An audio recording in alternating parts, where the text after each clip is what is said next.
Hey everybody, and welcome back to CCLP1. I'm afraid I'm having to re-record this video as well, thanks to another weird cutoff issue, much like the last one. So I get to play these levels again, but I wanted to apologize for not having the video up on Wednesday night, like I would normally have had. Hope you guys got to enjoy an extra Nancy Drew video, though. In the meantime, let's go ahead and get started. I think I know what the problem was, and I think I've fixed it, so hopefully it hasn't affected any of my other videos I've recorded in advance. So this is time suspension. Apparently Maximus has slowed us down. And we got some buttons there. I'm not going to press those yet, though. Don't hit the red button more than 8 times. Okay, well that's good. At least I didn't press that. On the brown buttons, left is left and right is right. That's also good to know. Okay, so here are the brown buttons. Let's go left first, I guess. Alright, so what do we got over here? Got a bunch of toggle walls and tanks, and okay, so these are the traps that you hold down with the buttons. Let's see, is there anything over here? There's not anything over there. Alright, what's up here? Ah, okay, so we got some stuff up here. Let's get the fire boots. Doesn't actually matter which ones you get in what order, thankfully. And let's blow up these bombs. Now, you could actually take a block down here to where this walker is and move the walker up in that area and have that blow a bomb up, which is actually what the bold solution involves. So I'm going to go in there and press all the buttons such that we go through all the different combinations of configurations here.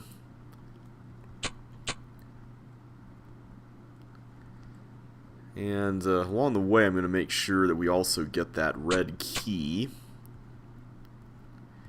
So one thing that's a little bit confusing about this level is the room that we're about to visit, which is the one down this way.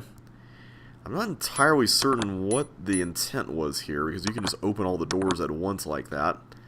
I don't know if the designer meant for you to press the toggle button a bunch of times and return there each time. It seems a little strange. It's also worth noting that you can only you only have to press the toggle button 6 times, not 8 times, to get through all the combinations, but maybe the extra 2 presses were allowed in case you went there early or something. And I don't think we've switched that yet, so I'm not going to go there yet. So yeah, some of you might recall that I played this in my Rock 1 Let's Play, which was the first custom set that I ever did. I don't think it's actually changed since its original appearance there. Okay, I'm going to go ahead and go in here and move the block. Which is good, because one of the chips in this last configuration is really close to that right red key.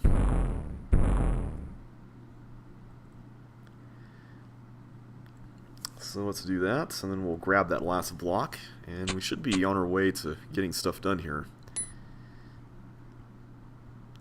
Oh, wait a minute. Is a toggle in the right configuration? I think it is, but I'll have to see. Okay, that's all done.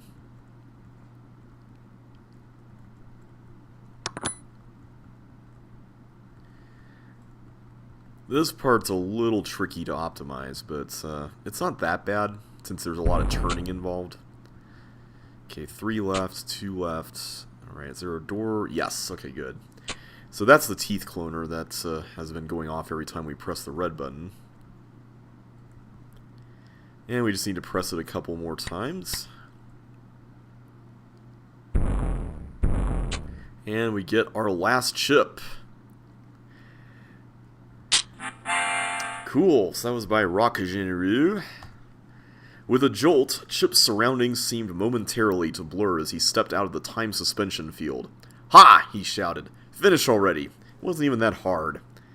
"You begin to irritate me," Maximus growled. "I have more important things to do than babysitting your pathetic attempts at puzzle solving. Good luck finishing this next level. I'm flooding it with every creature in this facility. You can wait here for the grand culmination of my plan, or you could go be eaten. I'm off to take over the world." Chip eyed the next door nervously as Maximus's sinister laughter faded away. The evil AI hadn't left him with very attractive choices. But what alternative did he have? He couldn't sit here and wait for Maximus to spring some diabolical trap on Melinda and the Bitbusters. Just as he made up his mind to try the next level, though, his eyes fell on an odd wristband-like device laying on a nearby table. "What's this?" he wondered, picking it up. In his fingers it seemed almost alive, quivering with some dormant but powerful energy. "Let me see," he reasoned. "It's not a wristwatch, or anything else I know of. It could be something really useful, left there by accident. Or it could be a trap. But what do I have to lose?" Curious, he slipped it on. Immediately the room seemed to shift around him and blur slightly. He knew that sensation. He had experienced it just minutes before. "Another time suspension device," he exulted. "Maximus must have left it here by mistake. Now we'll see if this level is really impossible." He opened the door cautiously. His gaze was immediately arrested by the row of teeth monsters waiting for him. Their enormous jaws were open, and they looked hungry, but they gave no sign of movement. It was working. Apparently the field generated by his wrist device was strong enough to stop time completely, for everything caught inside it. Quickly he slipped into the level and began hunting for the exit amid rows and rows of eerily frozen creatures. Frozen in time. So as the title suggests, this level involves a lot of frozen monsters. And you actually don't even need the chips in this level, but you do need some of the items. None of the buttons do anything at all, and none of the monsters move at all. And if truth be told, I think the original version of this level, I would have preferred that this level have monsters that appeared to be moving but weren't, like is allowed in MS, where you can actually set them to not move, but that doesn't work in Lynx. So truth be told, I would have enjoyed that, but I think the original version of this level had that, and that wasn't actually compatible with Lynx. So they had to be placed in traps for this to actually work in Lynx. So the blocks can also be pushed. Interesting. I really do like how this level sets up all these impossible situations for you to get through. It's kind of clever. Alright, and that should be the exit. We made it! Alright. So that was by Tom Patton. As Chip left the impossible level, the faint humming of the band on his wrists abruptly ceased. Now it felt merely like an ordinary lifeless plastic wristband. He removed it somewhat regretfully. Guess the battery ran out, he thought. Too bad. It could have been very useful. Altering time like that must take a lot of power. I wonder how it works. There was no sound from Maximus. Had he really gone to carry out his plan? If so, Chip didn't have much time. On the other hand, he did now have a perfect opportunity to sneak into the AI's command center and learn its plan. He just had to find the command center. Portcullis. So this is a really cool level. The basic concept of this is that every time you press a red button, the nearest clone machine in counterclockwise order activates and spreads a line of whatever of balls over there. So you have to use the blocks to block off a couple of lines, or in this case actually 4 lines, so you can maximize the amount of space that you've got. So I'm going to do that there. And I'm going to put the other one over. Let's do that and that. Yeah, that looks good. Let's try that. So these won't actually go anywhere thanks to the block. And when you put stuff, like put rows of balls down like that, thankfully it... Oh, I forgot to block that. That's what I should have been blocking. My bad. Thankfully, rows of balls block each other, which is really helpful. So I'm going to put that there, and then this needs to be blocked as well. Let's do that. I think that should be fine.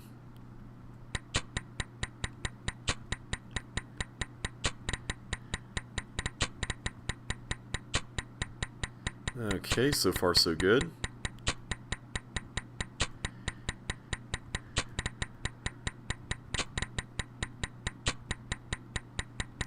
Thankfully there's exits everywhere, so you can just pick one. That was by Henry Potts. Man, that guy needs to come back and make some more levels. He made some really good stuff for this set, and CCLP4. Hotel Chip. Chip, your room is number 501. Don't go pushing on our blue walls or you might break them. So this level is probably one of my favorite item swappers in the set. I don't really know what 501... Oh wait, no I do, because this is floor 1, and then 2, and then 3, and then 4, and then this is 5. Okay. I was thinking in terms of 3, because there's basically 3 sections, but there are technically 5 floors if you were to treat each group of rooms like a floor. So what's really cool about this is that you get the same order of keys every time you trade keys, which is really helpful.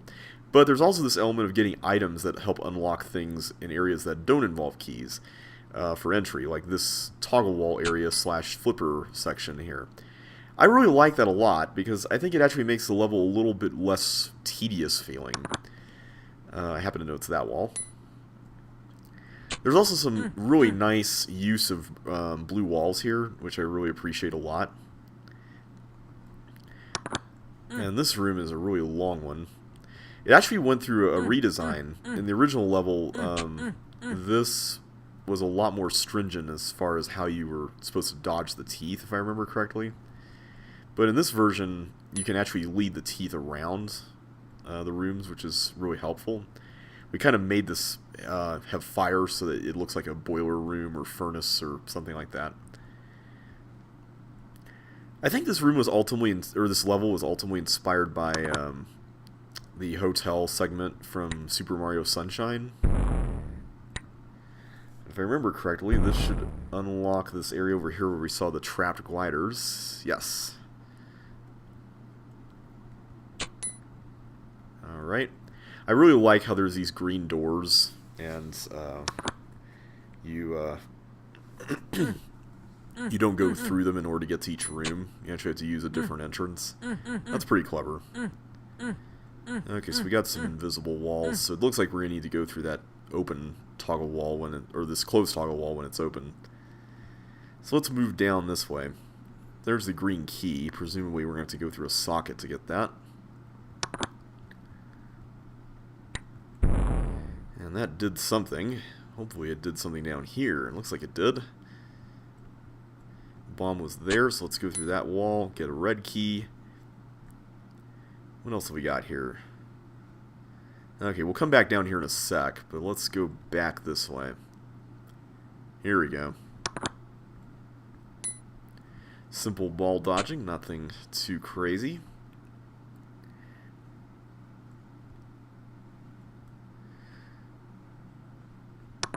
And we'll block that so we can go here uninterrupted.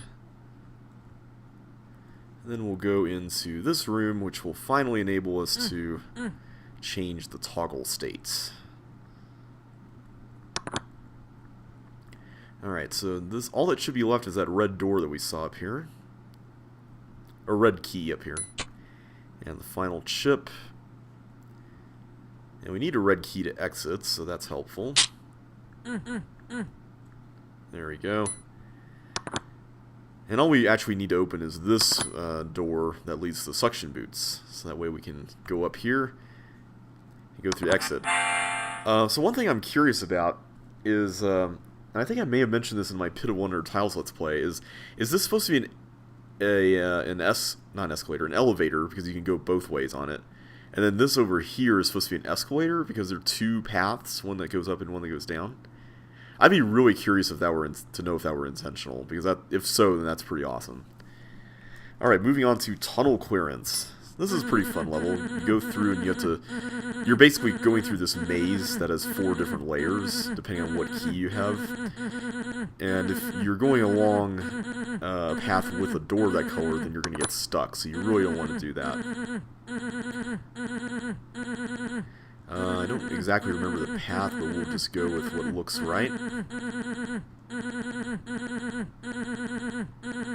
There we go. Got a yellow key now. This way. Nice straight path, at least until that point. Okay. This one's going on for a little while. There we go. Green key. That should be the last of the keys.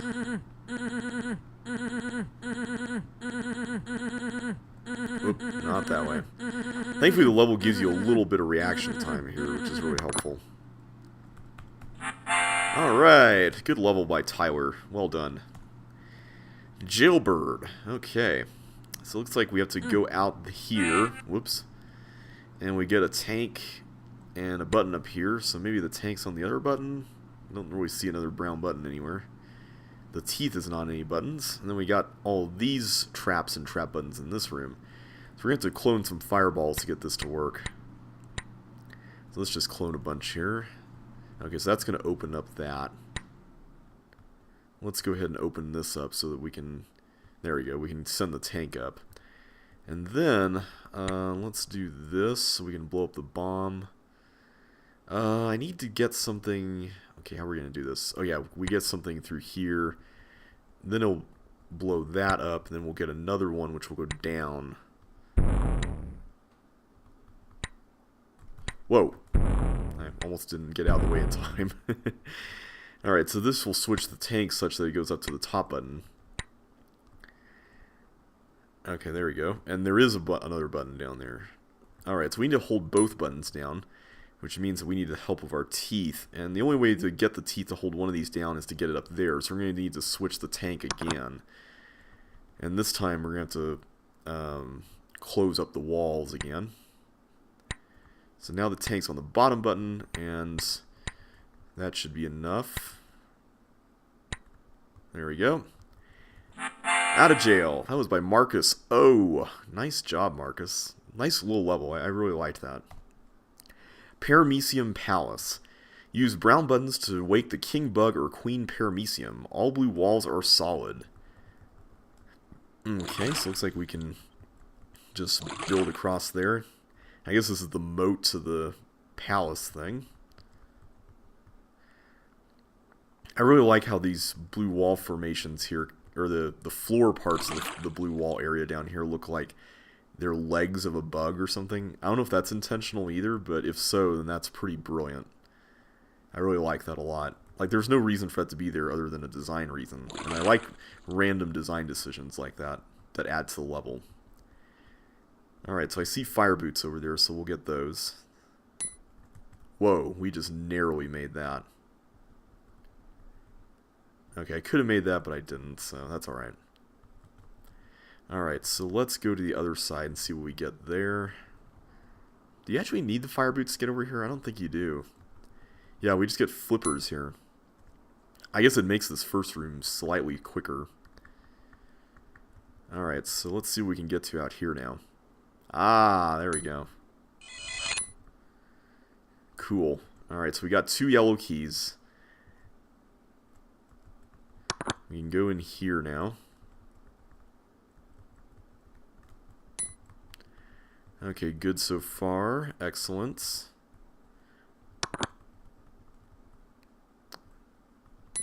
Alright, so this room doesn't even have any dodging. You can just run through it. Alright, so here we got 2 chips to get. So let's get the bug out this way. Just a little chase race going on. I guess it's kind of like Beware of Bug from the original game in that regard. You have to remember how they move. And there's the king and queen, I presume. Okay, this one's set up a little differently, but it's still the same basic concept, so that's pretty cool. Alright, excellent. Let's go with the king bug. I don't think I normally do this. I normally go with the queen, so this will be kind of a switch.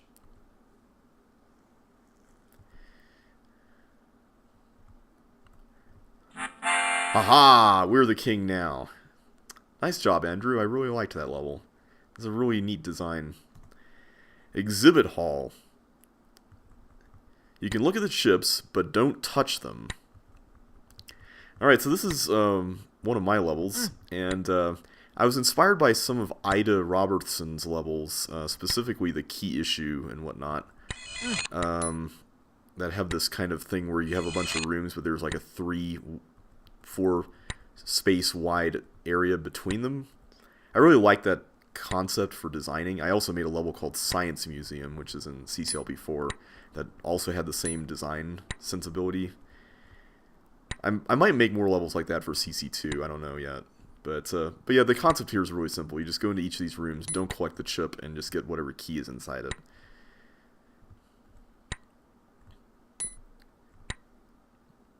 And this one has a walker in it, so we're going to have to be careful with that.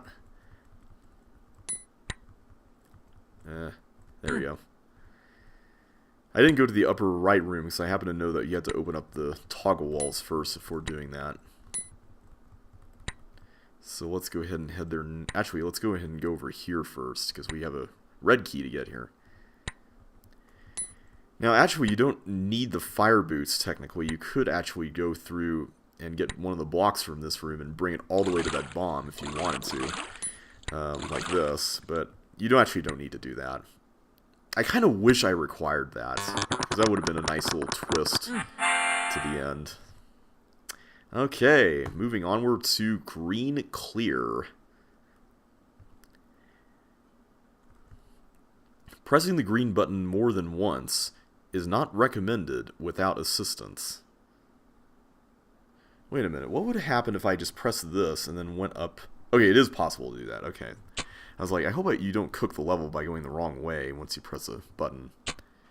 So yeah, this is a maze level, but it's a maze level that requires quite a bit of concentration because you really don't want to step on any green buttons, and it's a little bit difficult to tell where they are because everything is green, pretty much.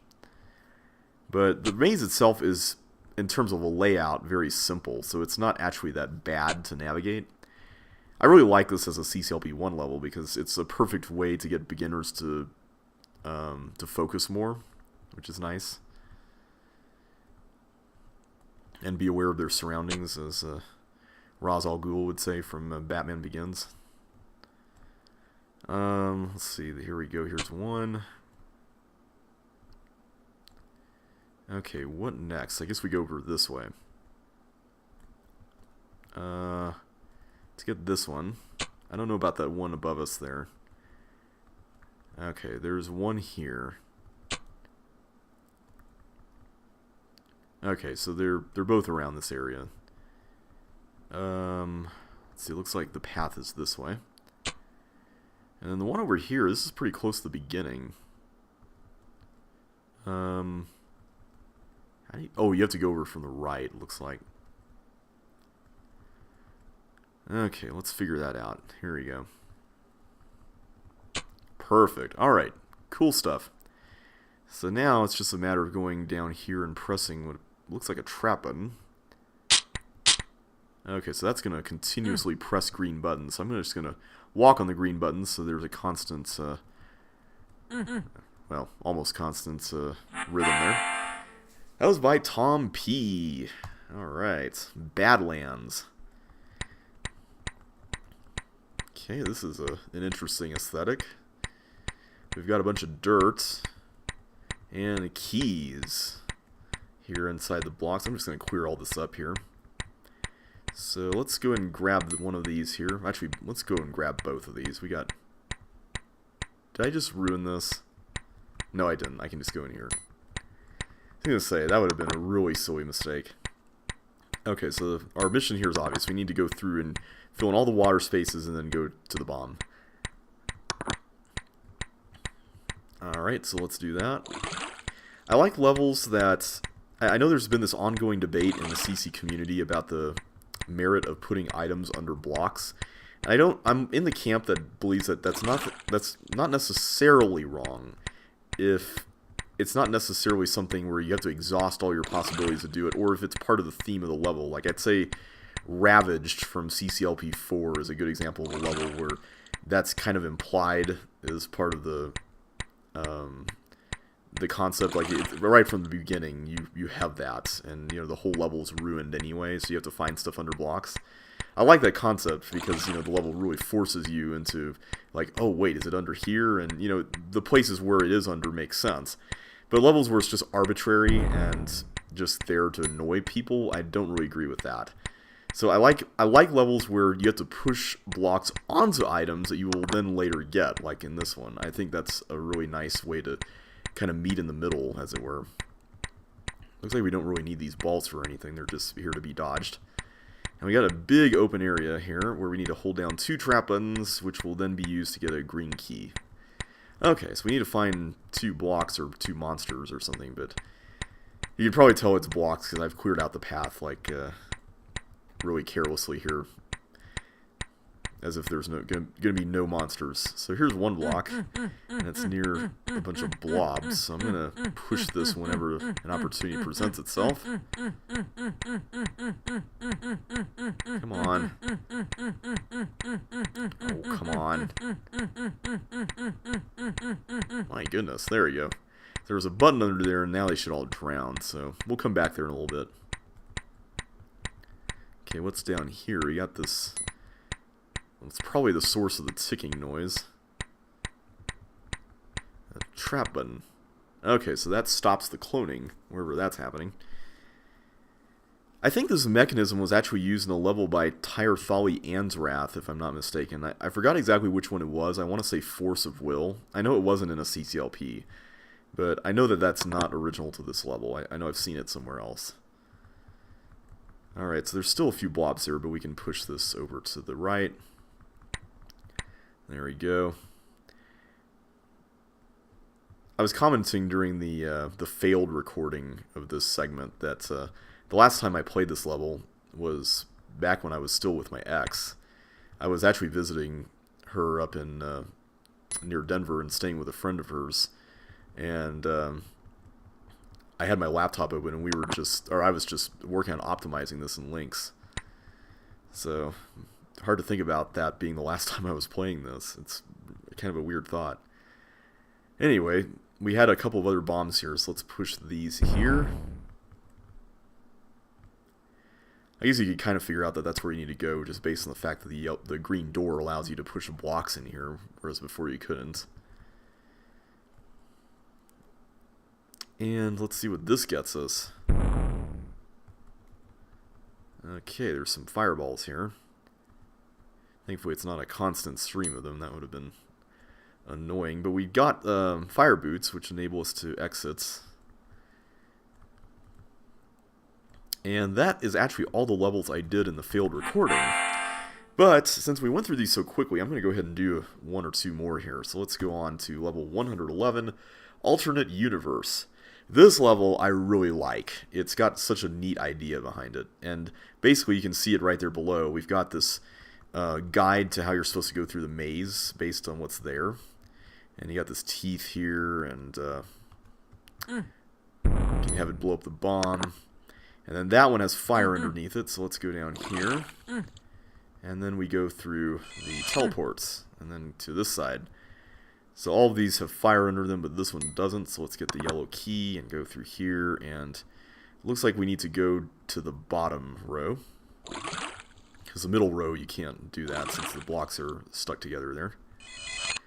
Now this one's interesting because you can see part of this on the bottom, which is the top section, and the bottom section you can see on the top. So you have to kind of be mindful of each. Alright, so it looks like 3 of these, or 2 of these, have fire under them. Is it? Wait a minute. That's the top section, so... Oh, wait. Wait a second. How are you supposed to... Hang on, let me just check something real quick. Yeah, because the middle row is represented in both. So, my question is, if the middle block has fire under it, as well as this block, how in the world are you supposed to get up there if this is... Oh wait, there's a path at the bottom. My bad. I totally missed the clue down, or up here at the top. Okay, so let's go up here. How do you get to the next area? Oh, keep going. That's a nice diversion, or decoy. There you go. Another great level by Marcus. I really like his stuff a lot. He had a lot of levels that I would have loved to have seen in CCLP4, but they got totally gypped during voting, in my opinion. Alright, 112 is called Carousel. And it's pretty much exactly what it's what it sounds like, which is a carousel, or multiple carousels. Alright, so we can bridge to get a red key here, apparently. I'm just going to go for whatever I can get. So this is another level that I would call one of the best item swappers of the set, and mainly just because there's a lot of stuff that's very non-linear about this, which I really appreciate a lot. Let's go into the inner ring here. So what does the red door do? Alright, we got a little puzzle here with blocks. This is actually really easy in MS because you don't have to worry about trap sliding, so you can only use one block, whereas in Lynx you have to use both blocks. Okay, I keep missing the exit points here on these things. Okay, there's the red door. So it looks like I'm going to need flippers before I can go there, unless there's a path. Yeah, I don't think there is a path. Alright, I'm going to go around again because I missed a bunch of stuff. Okay, I'm going to get that before I hit the blue button, which is over here. Okay, what about... Here we go, we need to do this. That opens up a path to the other side there too. And then here's a toggle button. And we can use that to get to the upper right. Okay, so things are coming along well. Okay, I just want to make sure I don't hit any walkers. That's like my one fear here. Oh, and it also opens this. Okay, so that's cool. Ah, missed that one. I can't go through the yellow doors yet. Let's go get these. Okay, so we can go here now. Now that we've got the green key. Okay, so this is going well. So now we've got a green key. We've got fire boots now, so we can go to the upper left. This really feels like an original set level, and I like that a lot. Like, it feels like an original set level without feeling like it's ripping off an original set level, and that's a really high compliment for me. We haven't really explored the inner section yet, have we? Okay, there's the flippers. We need a blue key for that, which is here. Okay, so now we're starting to unlock everything. There's the exit right there. Okay, so that will enable us to go in here and get the skates, which will enable us to go to the lower right, as well as the section on the left of the inner ring.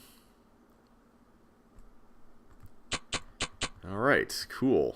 So now we just need to go to the inner ring again. Ah, wish there was a shorter way to do that. It's alright. I like levels like this where you can go around and see a bunch of stuff while you're sliding on stuff. I know I've said that a bunch in the past, but it really is true. I like levels like that. There's just something fun about doing that. Alright, so the last ship is right there. Kind of a dangerous exit point there, but oh well. Alright, so now we just slide around and go back into the innermost ring. The very inner ring. And exits. Cool. Well, I think it's been about half an hour, so I'll go ahead and stop here for now. Next time we will take on Teleport Trouble. So until then, guys, thank you all so much for watching. Hope you liked the video. If you did, be sure to hit that like button, and I will catch you on the flip side.